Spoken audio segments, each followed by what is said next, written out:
Irmãos, o que eu tenho para compartilhar com vocês hoje é simples.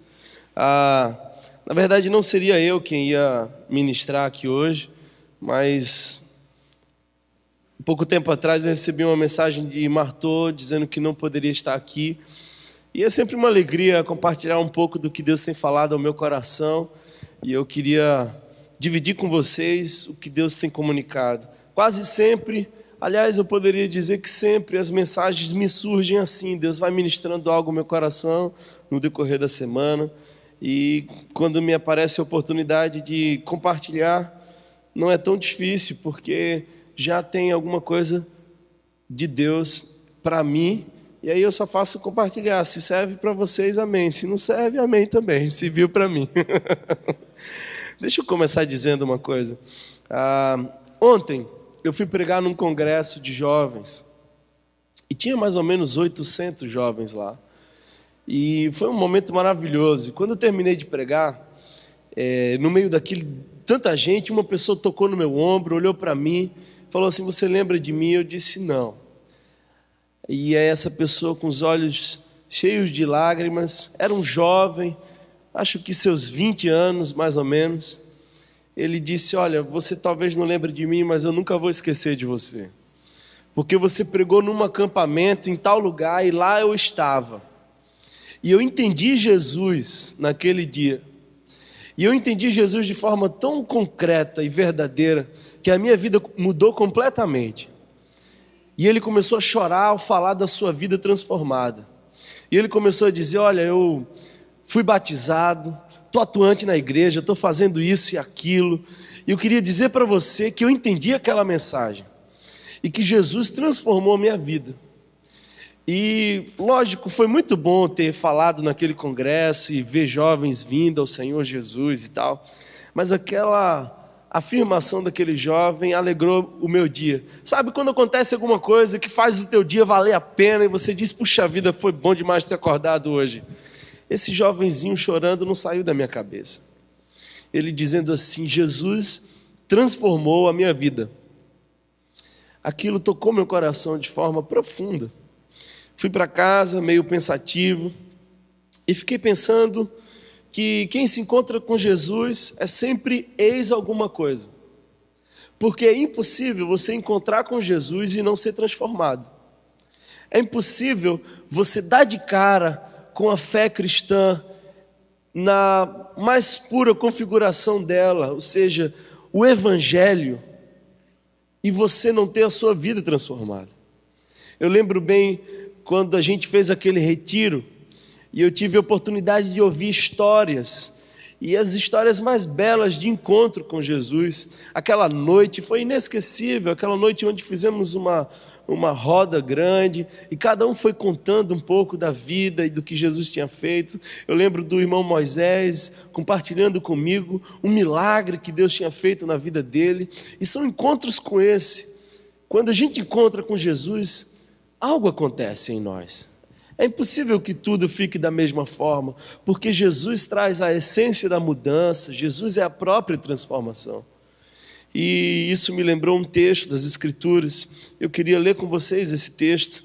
E é um texto também que fala de muita mudança. Marcos, capítulo 5, do versículo 1 ao versículo 20. Marcos, capítulo 5, do versículo 1 ao versículo 20.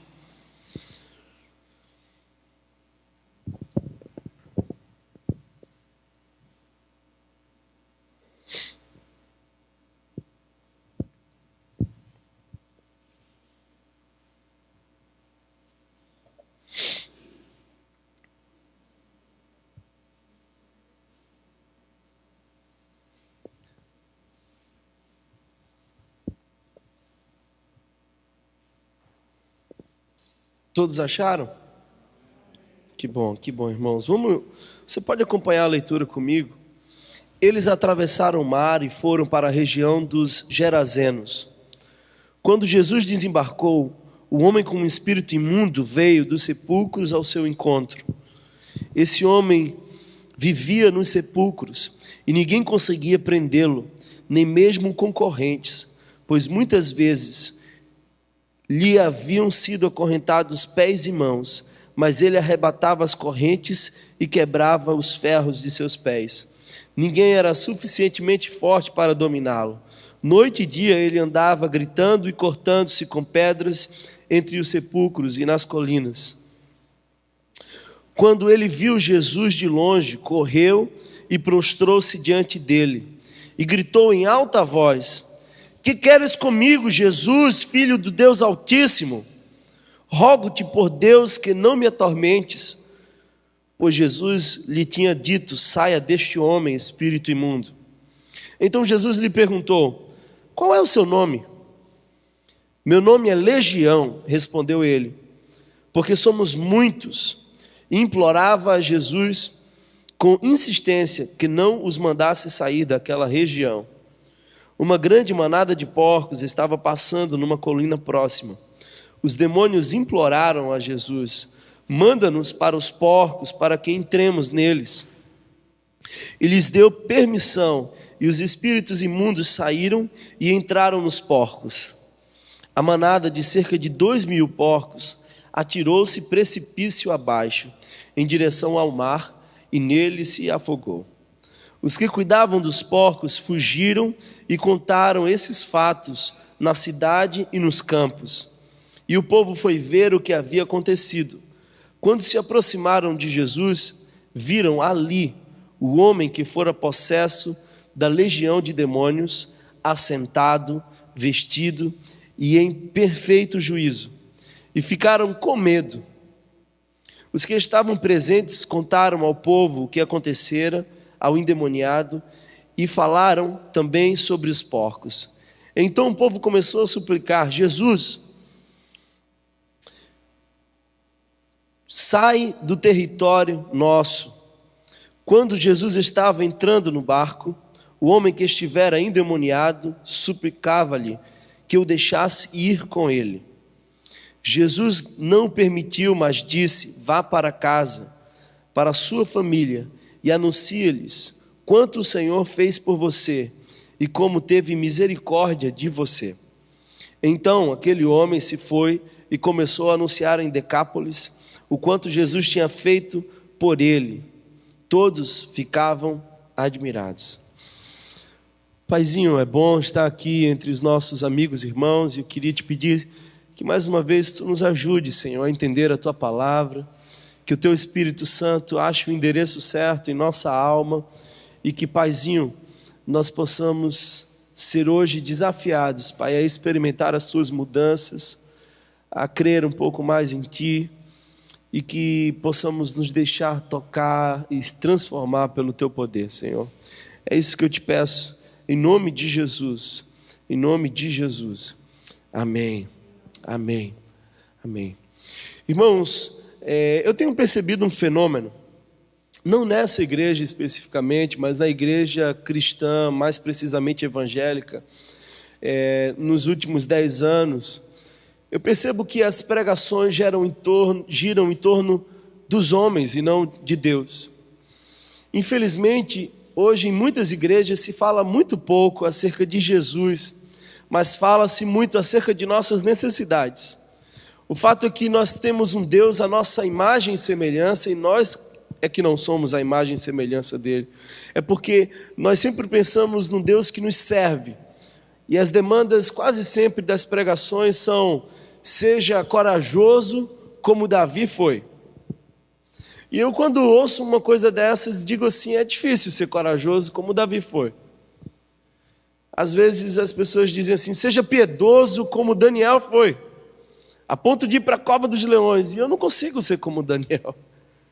E às vezes as pessoas dizem assim: olha, você precisa se esforçar e ter bom ânimo, e seja igual a Josué. E tudo isso é importante, é legal a gente conhecer todas essas histórias, mas hoje eu queria falar um pouco de Jesus. Porque se nós conhecermos todas as histórias do Antigo Testamento e não nos aprofundarmos no conhecimento de Jesus Cristo, terá sido em vão. Terá sido apenas referências históricas, tal como Gandhi foi, ou como Martin Luther King havia sido. Mas Jesus é completamente diferente, porque Jesus é Deus. Às vezes eu vejo as pessoas dizerem assim: olha, Jesus é um espírito iluminado, ou Jesus foi uma pessoa especial, foi um profeta. E eu fico pensando assim, como que as pessoas conseguem achar que Jesus foi simplesmente um homem especial?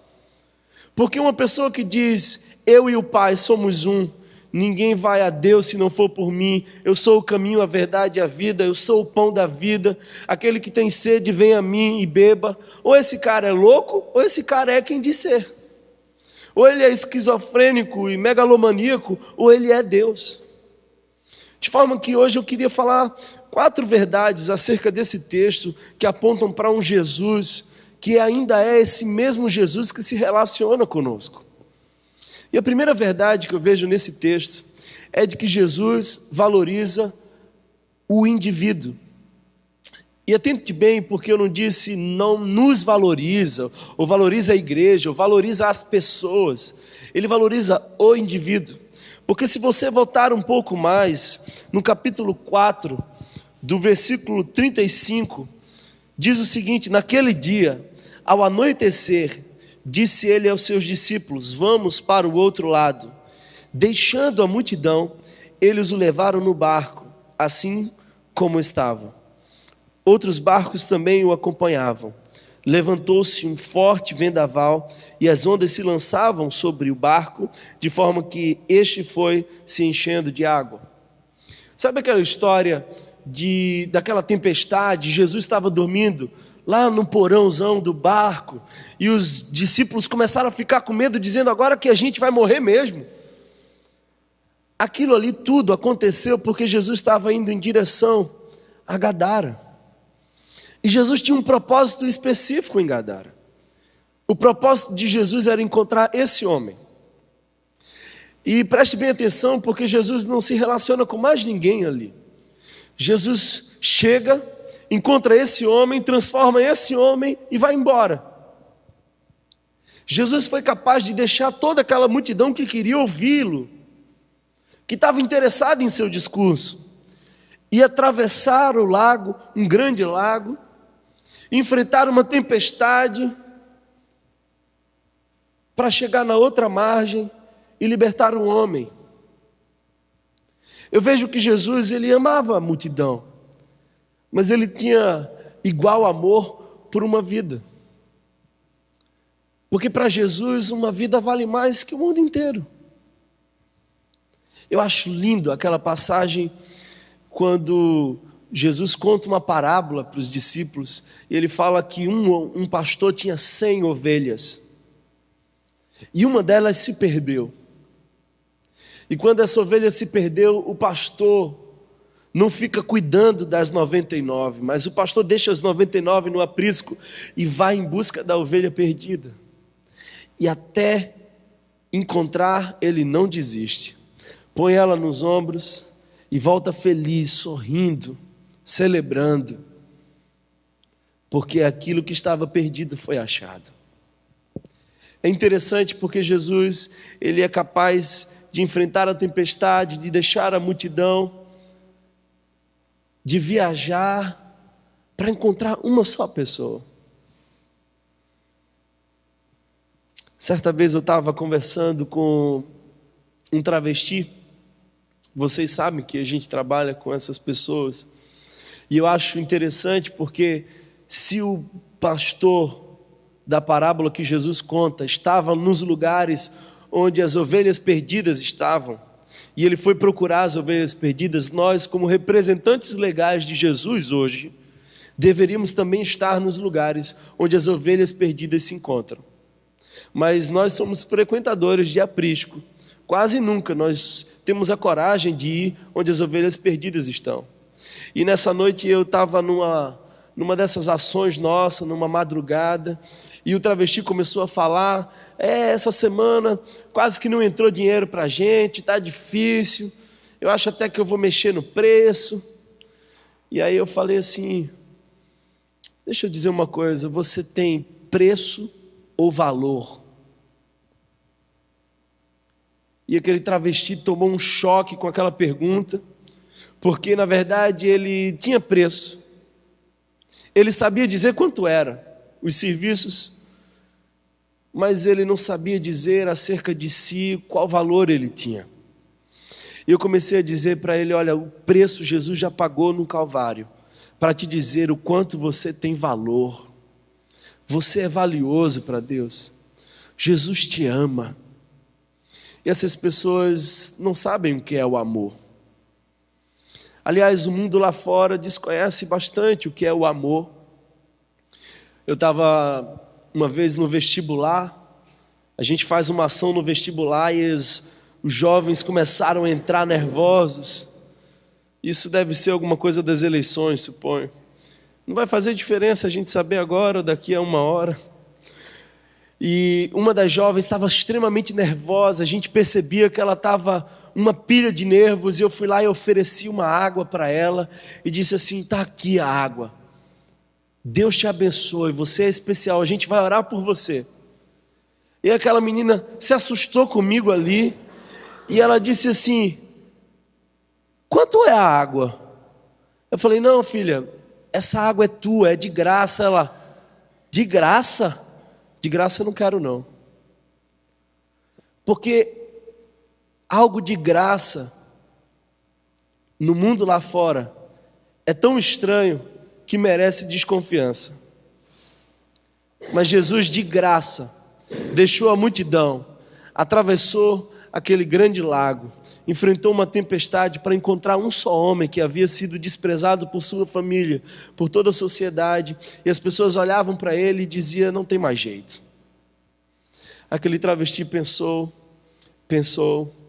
e eu disse: olha, eu queria que você concluísse hoje, que se você mexer no seu preço, dos seus serviços, não vai importar. Talvez o cliente venha, use você e vá embora, e você é só uma mercadoria. Mas eu quero dizer para você hoje que Jesus te ama, e que Deus me trouxe aqui até o outro lado da cidade, para olhar nos seus olhos e dizer para você: você tem valor. E aquele travesti começa a chorar, e eu dei um abraço nele, e disse no ouvido dele: esse é o abraço de Deus para você, você tem valor. É isso que a igreja precisa entender. Nós precisamos dizer para as pessoas lá fora que elas são valiosas, cada uma delas tem valor imensurável para Deus. E eu queria dizer para você que você tem valor inestimável para Deus. Jesus, quando estava na cruz do Calvário, eu já falei isso aqui uma vez, ele usa uma expressão grega, tetelestai, que era uma expressão que se colocava na porta das prisões, quando o indivíduo tinha cometido crimes, e ele tinha pago por eles. Ou seja, ele foi sentenciado a passar tantos anos na prisão, e ele tinha cumprido aquela sentença, então era carimbado nas portas das celas, tetelestai. Ali o indivíduo já podia sair, ele podia ser livre e viver a sua vida, porque já tinha sido pago a sua pena. Jesus olha para toda a humanidade e diz: eu paguei por vocês, já está pago, vocês estão livres, vocês são tão valiosos e tão valorosos. Na Funase, outro dia, eu cantei aquela canção: quero que valorize o que você tem. E eu vi um jovenzinho olhar para mim assim, com o olho vidrado, e dizia assim: eu não tenho nada, eu não sou nada. E eu tive a oportunidade de dizer assim: você é para Deus. Às vezes as pessoas dizem assim: o que é que você vai fazer naquele lugar? O que é que você vai fazer naquele lugar de bandidos mirins? Eu já ouvi isso, irmãos. E frequentemente eu respondo: você vê bandidos mirins, eu tento ver o que Jesus vê, e Jesus vê filhos amados por Ele, que estão próximos de uma transformação.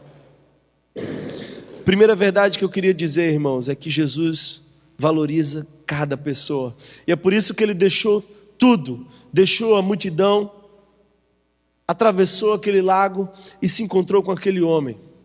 Uma segunda verdade que eu queria dizer para vocês é que não há limites para o poder transformador de Deus. Nós temos aí fora uma expressão que diz assim: Pau que nasce torto, nunca se endireita. Isso já foi musicado e a gente sabe bem. Mas eu quero dizer uma coisa. Jesus é o carpinteiro de Nazaré, que dá jeito em pau que nasce torto. Há sempre o milagre de Deus. Ele é capaz de transformar aqueles que todos já dizem é impossível. Eu trabalhei num centro de reabilitação para dependente químico. E eu vi um pai dizer assim: esse não tem mais jeito. Esse não tem mais jeito. Esse cara havia sido internado 13 vezes. E ele olhou para mim e chorou pela primeira vez e disse assim: eu sei que ninguém mais acredita em mim, mas eu sei que Deus é capaz de transformar a minha vida. E eu falei: é verdade, meu irmão, é verdade. Deus é capaz de transformar qualquer homem. Se você atentar para a realidade desse homem, ele tinha um problema de identidade. Jesus pergunta: quem é você? E ele diz: eu sou uma legião. Ele usa essa expressão porque aquela cidade estava sendo dominada pelos romanos e uma tropa muito grande de soldados romanos eram conhecidos como uma legião romana. E ele se identifica com aquela realidade local e diz assim: aqui dentro de mim são tantos que é impossível dizer um só nome. E Jesus vai e conserta a identidade daquele homem, a ponto de que quando as pessoas chegam, ele está ali sentado, em perfeito juízo. Eu imagino, o texto não diz, mas eu imagino que ele já tinha dito para Jesus o seu nome verdadeiro. Uma vez que ele foi liberto, ele disse: olha, Jesus, eu sou ciclano de tal, completamente transformado por tua graça. Aquele homem tinha perdido o controle. E a palavra de Deus diz que ele estava sobre possessão demoníaca. As igrejas por aí ou falam demais sobre esse tema ou não falam nada sobre ele. Mas é bem verdade que nos evangelhos há muitos momentos onde espíritos demoníacos se manifestam. E possessão é o último estágio dessa manifestação. Nós temos o que nós chamamos de opressão. Opressão é uma força maligna que vem de fora e afeta a tua vida. Sujeição é quando algo acontece em você, mas você, apesar de ter suas faculdades mentais preservadas, você já não tem total controle de si. Possessão, você está sob total domínio, o software já está instalado. Você já não sabe absolutamente nada, porque Satanás já fez de você uma morada. E esse cara já havia se tornado a morada de Satanás, até que Jesus encontra com ele e diz: olha, tua história vai mudar a partir de hoje. Eu acho interessante que ninguém conseguia conviver com esse homem. Ele estava inapto para o convívio social. E Jesus transforma isso. E quando as pessoas chegam e olham para aquele cara, ele está próximo de Jesus. Talvez até sentado aos pés de Jesus, ouvindo aquela mensagem. E as pessoas se assustam com essa cena. O reverendo Caio conta um testemunho que eu adoro. Ele disse que começou a pregar numa prisão de segurança máxima. E lá nessa prisão de segurança máxima estava um dos maiores assaltantes de carro. Ele furtava carros como ninguém, roubava numa facilidade muito grande. E aquele cara entendeu o evangelho e foi transformado. E o reverendo Caio conseguiu, de alguma forma, trazer a pena dele para que ele fosse cumprindo com medidas sociais. E o reverendo deu uma missão para ele.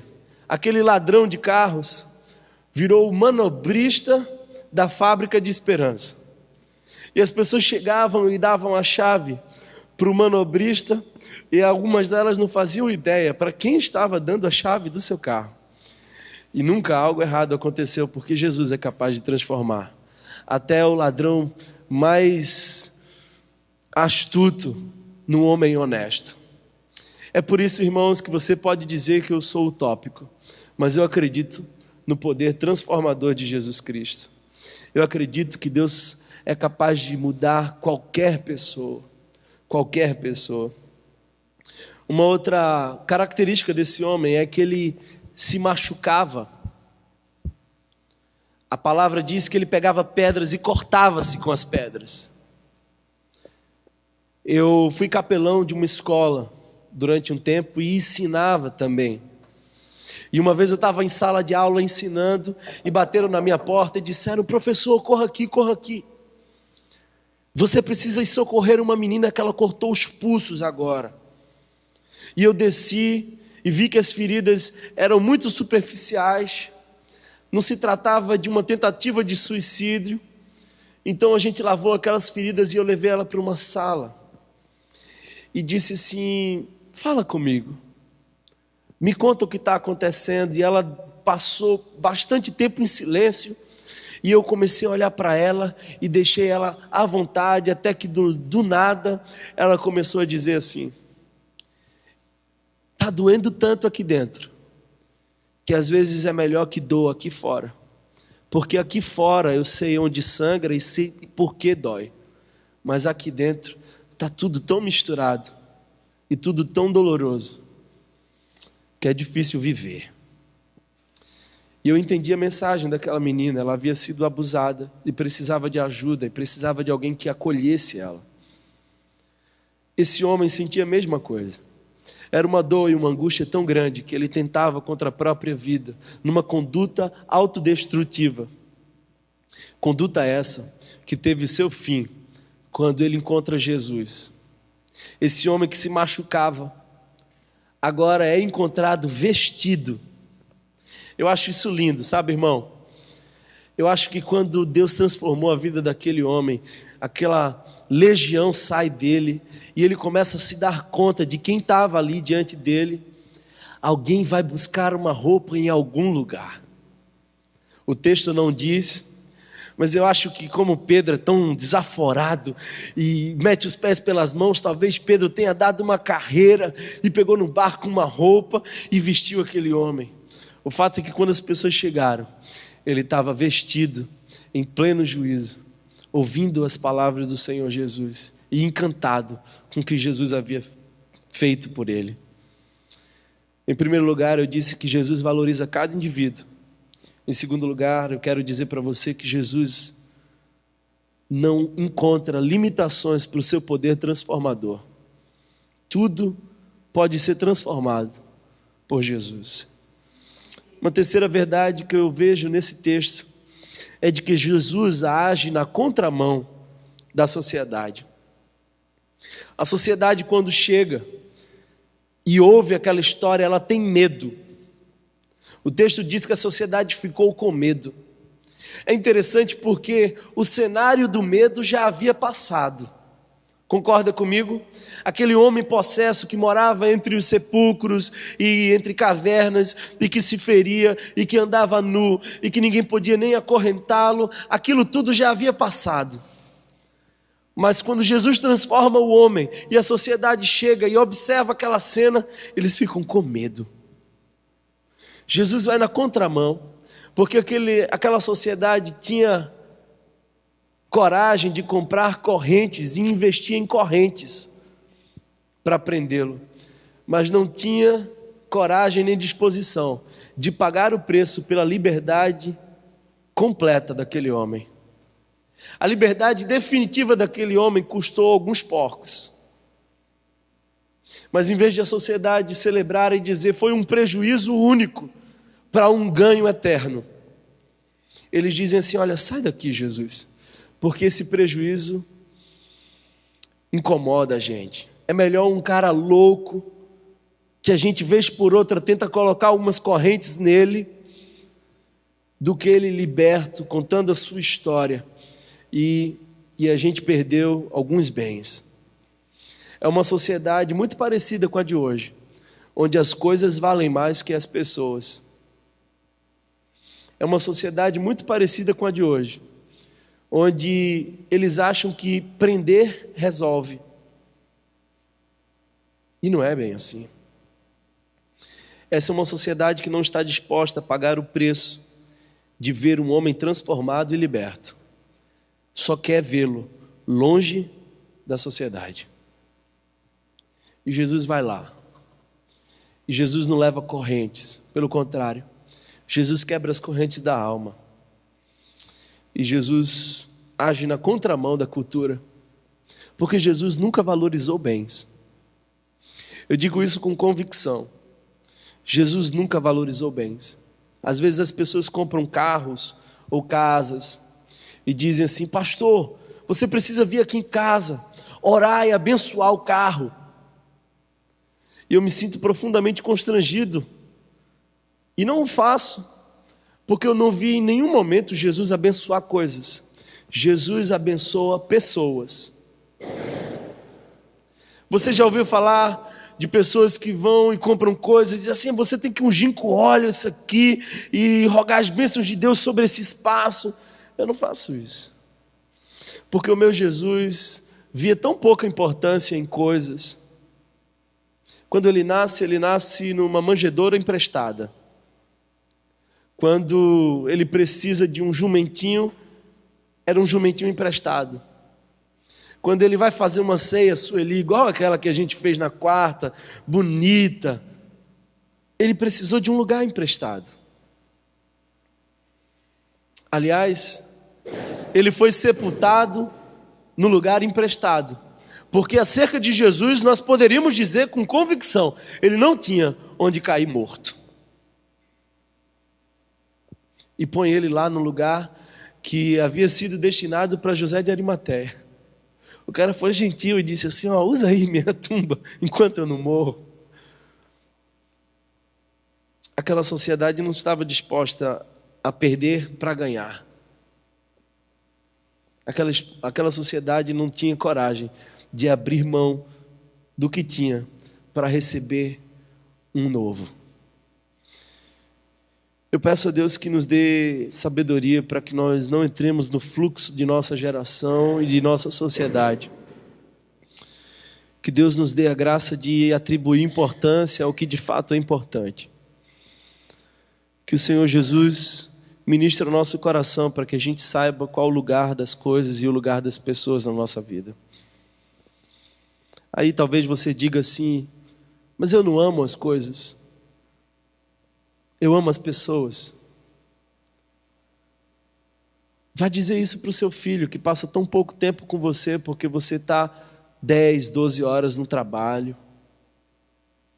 Vá dizer isso para sua esposa, que você faz hora extra pensando na sua conta bancária, e ela sente falta de um homem dentro de casa. Às vezes eu encontro pessoas que dizem assim: eu estou correndo tanto, rapaz, eu preciso vencer na vida, eu estou meio sem tempo para ir na comunidade. Ah, meu irmão, se a gente soubesse o quanto isso faz bem para nós, o quão bom é eu chegar aqui e encontrar minha irmã Sol, meu irmão Renato, meu irmão Palha, a gente vai se confraternizando e brinca com um, brinca com o outro. Eu tenho certeza, irmãos, que se o Senhor me levasse hoje e só tivesse meu corpo aqui, vocês estariam sentindo minha falta, porque hoje somos uma família. Concorda comigo? E se nós somos uma família, eu preciso ter tempo para aqui. Eu preciso ter tempo para quem Deus me deu como família. Que Deus nos abençoe para que nós entendamos os caminhos e os fluxos de nossa sociedade e que possamos viver o Evangelho nas nossas raízes. Em último lugar, irmãos, quando eu falo uma coisa assim, tipo, em último lugar, ou para terminar, dá um alívio, não dá não? Graças a Deus, aleluia, amém.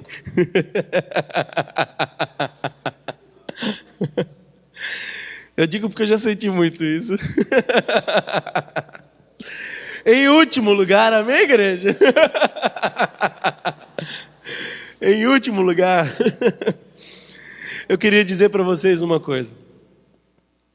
Jesus convoca aquele ser que agora era transformado para que ele se torne um agente de transformação. Presta bem atenção nisso aqui. Jesus muda completamente a vida daquele homem.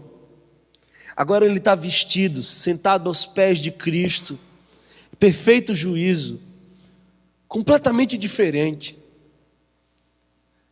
E aí as pessoas chegam e dizem assim: Jesus, você está dando prejuízo para a gente, vai embora, vai embora, vai embora. Era melhor esse cara nos sepulcros, dormindo no cemitério, virando assombração, do que os nossos porcos mortos. Vai embora, Jesus. E aí Jesus levanta, não insiste, porque Jesus não faz promoção de si, ele olha para os discípulos e diz assim: vamos lá, vamos lá. E aquele cara se levanta também, e aquele cara começa a seguir Jesus. E aí Jesus vai subindo no barco, e olha aquele cara, e aí Jesus pergunta: o que você está fazendo aqui? Aí ele diz: não, Jesus, eu fui transformado, agora conta comigo, estamos juntos, estou contigo, eu vou ser o 13º. Aí Jesus diz assim: não, irmão, não foi para isso não que eu te chamei. Agora você vai voltar de onde você veio, e vai falar quão misericordioso eu fui com você, e vai contar o que eu fiz por você. Jesus deixa ali um missionário, o primeiro missionário de Decápolis. Foi aquele gadareno tão excluído da sociedade e profundamente transformado por Jesus. E eu acho interessante porque Jesus diz assim: volta para a tua família e para os teus. Eu acho isso lindo, porque Jesus fala, olha assim, não para no caminho não. Volta de onde você veio, porque aquele povo precisa ver tua transformação. Algumas vezes as pessoas dizem assim: pastor, o senhor precisa ir lá na minha casa, porque aquele filho meu, ele precisa ouvir o evangelho. Vai ter uma reunião da família, pastor, e eu tenho um irmão, que aquele irmão não quer saber de Deus de jeito nenhum. E aí eu fico perguntando: o que eu tenho a ver com tua família? Porque o missionário da tua casa não sou eu, é você. Jesus estabelece aquele homem como missionário, primeiro na sua própria casa e depois na cidade inteira. E o texto termina com: todos ficavam admirados. Aí Sueli, eu fico imaginando, sabe? A Bíblia não fala nada disso, e as pessoas que vêm no vídeo devem achar que eu sou um herege, mas eu fico imaginando esse cara agora vestido em perfeito juízo, batendo a porta de casa. Aí digamos que vem a sua senhorinha, mãe, e pergunta: quem é? Quem é? Aí ele diz: mãe. E ela reconhece a voz. E ela diz: eu não acredito. O que aconteceu? E abre a porta já emocionada e se lança nos braços dele. E ele fala no ouvido dela: foi Jesus, mãe. Foi Jesus. E ela nunca viu Jesus. Mas a partir daquele encontro, ela o amou profundamente pelo que ele fez. Você entende do que eu estou dizendo? Quem sabe tua família precisa perguntar para você: o que aconteceu com você? E você precisa dizer para sua família: foi Jesus. Às vezes eu vejo as pessoas, filhos de pastores, que odeiam a igreja, esposas de pastores e líderes que detestam a igreja. Sabe por quê? Porque a igreja virou um lugar de competição. Não faz aquele cara ser melhor, mas faz aquele cara ser mais ausente. Você está entendendo o que eu estou dizendo? E aí eles começam a tomar abuso pela igreja. Porque o pai deles não fica um homem melhor, mas fica um homem mais ausente. Quanto mais perto você estiver de Jesus, e quanto mais a tua vida for transformada por Ele, mais as pessoas vão amar aquele que te transformou. Mais as pessoas vão dizer: o que aconteceu?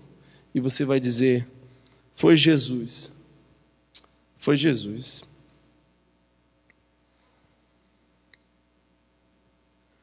Charles Spurgeon disse: ou o discípulo é um missionário, ou o discípulo é um impostor. Porque somos todos missionários. Somos todos missionários. E nós somos a própria mensagem. Eu acho interessante porque Jesus não dá um treinamento para esse cara. Concorda comigo?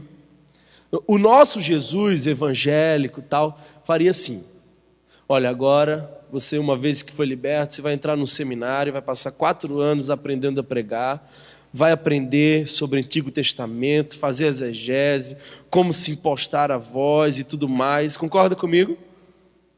Aí depois que você estiver pronto intelectualmente, você vai... Mas o Jesus do Evangelho não. No momento que esse cara foi transformado, que a vida dele deu uma guinada, Jesus já olha para ele e diz assim: pronto, você agora deve ser um agente de transformação. Vai lá. E Jesus não diz os temas da mensagem que ele tem que pregar. Diz assim: mostra para eles o que eu fiz com você. Você é a própria mensagem. Você é a própria mensagem. Eu fico imaginando Djalma, lá na OMS. É nesse trabalho que você faz? As pessoas... É isso aí? ONS. Aí Djalma chega, as pessoas começam a ver Djalma tão diferente, trabalham com ele há tanto tempo, mas ele agora reage tão diferente. E as pessoas começam a dizer: rapaz, esse cara antes já tinha chamado uns 300 palavrões, batido na mesa. Djalma, vem cá. O que aconteceu com você, cara? Aí Djalma diz assim: foi Jesus, irmão. Foi Jesus. Sol chega lá na universidade que ela trabalha, e os discípulos dela, alunos, olham para ela e dizem assim: professora, a senhora sempre foi amável, mas a senhora está demais agora. O que aconteceu? Ela diz assim: foi Jesus. Tiane, lá no salão de beleza, o pessoal chega meio mal às vezes. Aí Tiane diz assim: ó, você tá bem? Tô nada, Tiane, tô mal pra caramba. Vem cá, senta aqui. Tiane, você não era tão atenciosa assim. Você tá tão mais amiga. O que aconteceu com você? Foi Jesus. Palha lá na empresa dele, não sei quantos funcionários. Tanta coisa para dar conta, milhares de contas para pagar. Mas o cara tem tempo para sentar com um funcionário, para rir com ele, para abraçar, para ser amigo. E alguém diz assim: ele está tão diferente. Aí Palha passa, bate no ombro do cara e diz assim: ah, meu amigo, foi um tal de Jesus. Essa é a tua história, é a minha história, irmão. E que o Senhor possa nos encontrar como encontrou esse homem. E que possamos ser transformados como esse homem foi transformado. Eu estou falando para vocês do mesmo Jesus. E Ele é fiel e justo para nos transformar. Feche seus olhos, baixe sua cabeça.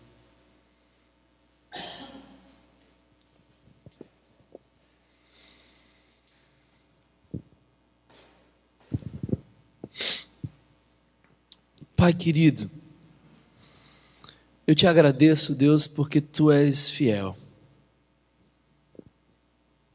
Eu te agradeço porque Tu ages diferente de como a nossa sociedade age. Eu te agradeço, Jesus, porque Tu nos ama. E eu sei, Senhor, que pessoas aqui podem se sentir não amadas. Pessoas, talvez algumas, quando lembram do passado, lembram de palavras duras, que lhe foram como um soco na alma. Quem sabe algumas pessoas foram maltratadas, foram negligenciadas por aquelas que deveriam cuidar e amar. E hoje eu quero ser porta-voz da tua mensagem e dizer para cada uma em especial, não para todos, mas para cada um que faz parte do todo. Jesus ama você. Morreu na cruz por ti. Você tem um valor imensurável para Deus. Ele te comprou com preço de sangue. Deus é apaixonado por ti. Você é a menina dos olhos do Senhor. Eu quero orar por aqueles que têm dificuldade em se enxergar, que têm problemas na sua identidade, na sua autoimagem. Quero dizer para você que você é obra-prima do Senhor Jesus.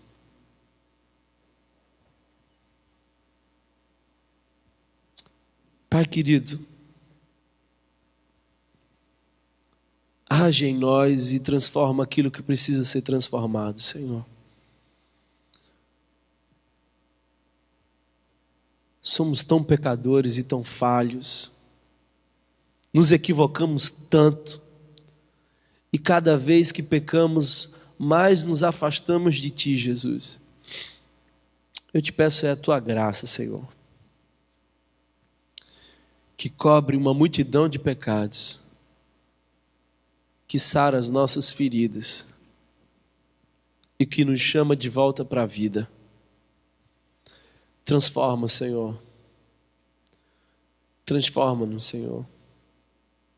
A começar de mim. Transforma-nos, Senhor.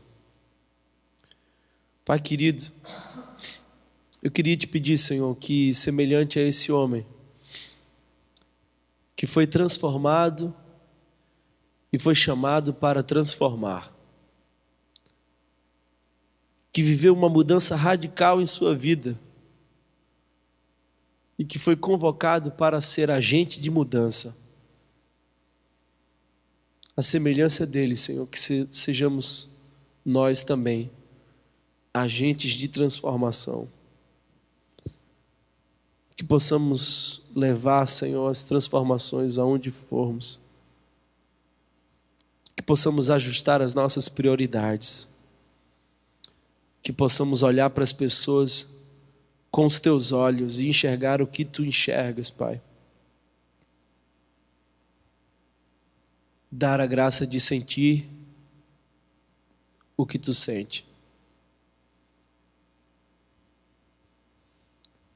Nos abençoa, Senhor. Tu que és a nossa referência máxima de humano. Humano igual a ti não há. Tu que és Deus com cara de homem e homem com coração de Deus.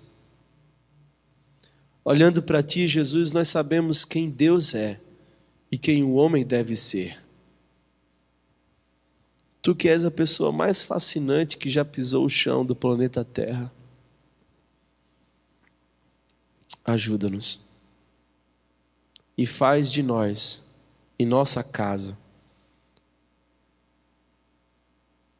e entre os nossos, um agente de transformação. É isso que eu te peço, Senhor. E eu sei que tu nos ouve. E que tu és fiel e justo e consolador e gracioso para nos apoiar e nos libertar de nossos males antigos. Males antigos têm fim quando nos encontramos contigo, Jesus. É isso que eu te peço. Simples assim. Sei que me ouves. E sei que tu farás infinitamente mais do que pedimos ou pensamos. Amém. Amém, irmãos.